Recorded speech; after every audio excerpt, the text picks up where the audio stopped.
Imagine your government locks up your family behind barbed wire and then asks you to die for that same government. Most people would say no. Most people would walk away. But over 4,000 young Japanese American men said yes. They didn't just fight. They fought harder than anyone else on the battlefield, so hard, so fearlessly, so relentlessly, that military historians would later call them the most decorated unit for its size in the entire history of the United States Army. But here's what nobody tells you about their story.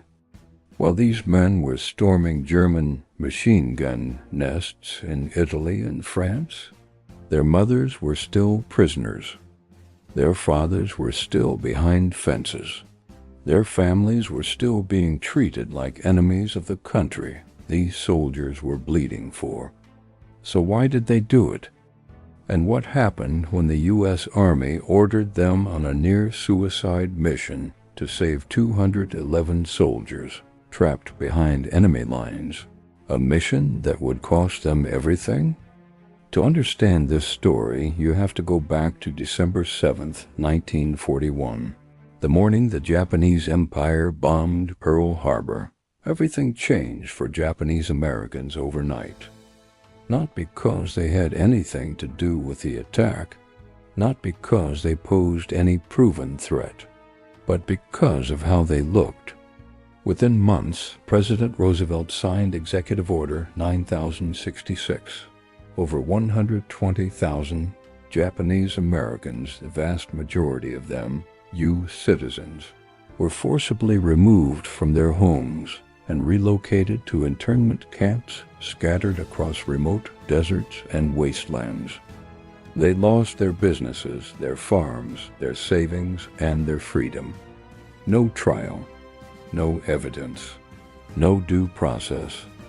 Among those locked away were the parents, brothers, and sisters of young men who called themselves Nisei, a Japanese term meaning second generation, born in America, raised on American dreams, and now treated as the enemy in the only country they had ever known.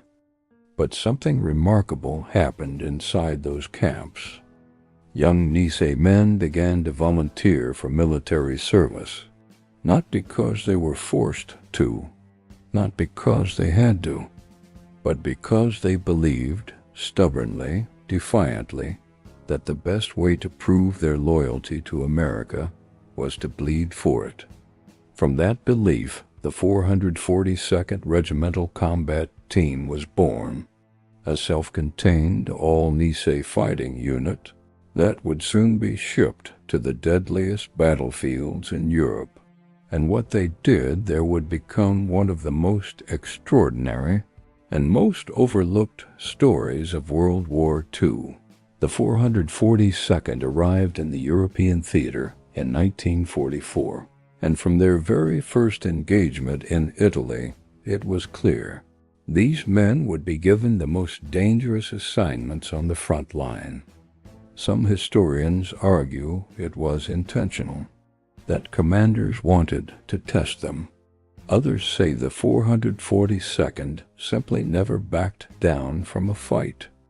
Either way, the pattern was the same: the most fortified positions, the most brutal terrain, the bloodiest objectives were handed to the Nisei soldiers.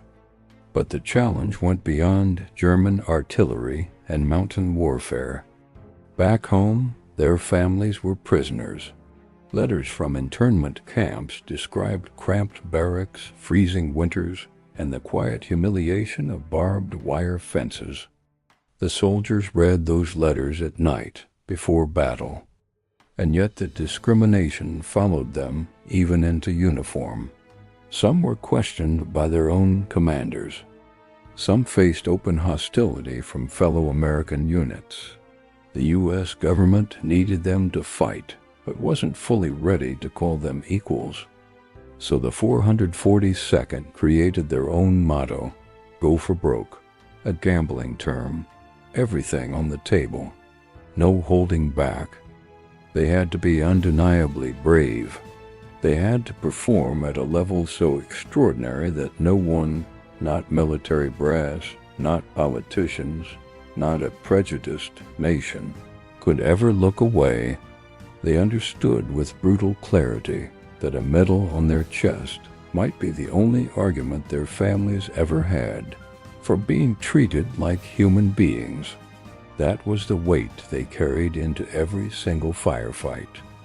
By the autumn of 1944, the 442nd had already proven themselves in brutal combat across Italy, fighting through the Gothic line, taking fortified hilltop positions that other units had failed to crack.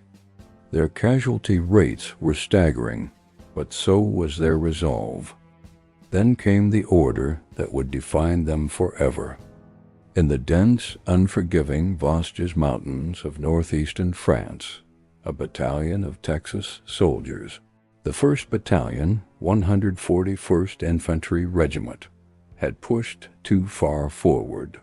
Surrounded by German forces, cut off in the thick forest, running out of ammunition, food, and medical supplies, over 200 Texans were trapped. Command tried multiple rescue attempts. All failed. The terrain was almost impassable. The German defensive line was ferocious. So the army turned to the 442nd. For 5 brutal days, the Nisei soldiers fought uphill through dense forest, mud, and relentless German fire. Trees exploded overhead from artillery, sending razor-sharp shrapnel in every direction. There was no cover. There were no safe angles. Every inch of ground cost lives. The men of the 442nd could hear the trapped soldiers' radio transmissions growing more desperate. They knew what failure meant. They pushed forward anyway, squad by squad, hour by hour, through conditions that defied survival. On October 30th, 1944, after 5 days of some of the most ferocious close-quarters combat of the entire European campaign, the 442nd broke through. They reached the Lost Battalion. 211 men, exhausted, starving, and barely holding on, saved. But the price the 442nd paid was almost incomprehensible. To rescue those 211 men, the regiment suffered over 800 casualties. 800 of their own men killed, wounded, and missing in exchange for 211 lives.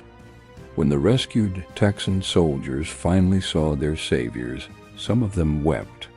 Others stood in disbelief. The men who had just bled through 5 days of hell to save them were the same men whose families were sitting in internment camps back home. The same men that parts of America had labeled enemies. The contrast was so sharp it was almost impossible to process. General Dahlquist ordered the 442nd to assemble for a formal commendation ceremony shortly after the rescue. He looked out at the formation and was furious. It appeared nearly empty. He demanded to know where his soldiers were. The commanding officer's answer was quiet, devastating. "Sir, this is all that's left." By the end of World War II, the 442nd Regimental Combat Team had become the most decorated unit for its size and length of service in American military history. Over 18,000 individual decorations, 21 medals of honor, and a casualty rate that reflected not recklessness, but extraordinary, relentless courage. When the surviving soldiers finally came home, many returned to find their families still displaced, their properties gone, their communities destroyed by years of internment. America did not give them a hero's welcome. Not immediately, not fully. It took decades for the nation to formally acknowledge the injustice of internment. It took decades more before all 21 of their Medal of Honor recommendations were fully reviewed and awarded, many of them posthumously, to men long dead. But here is the lesson that history cannot erase.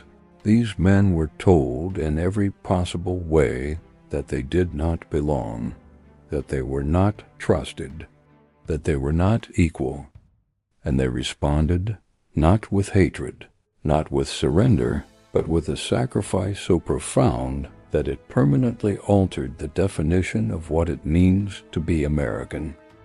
Patriotism was never about ancestry.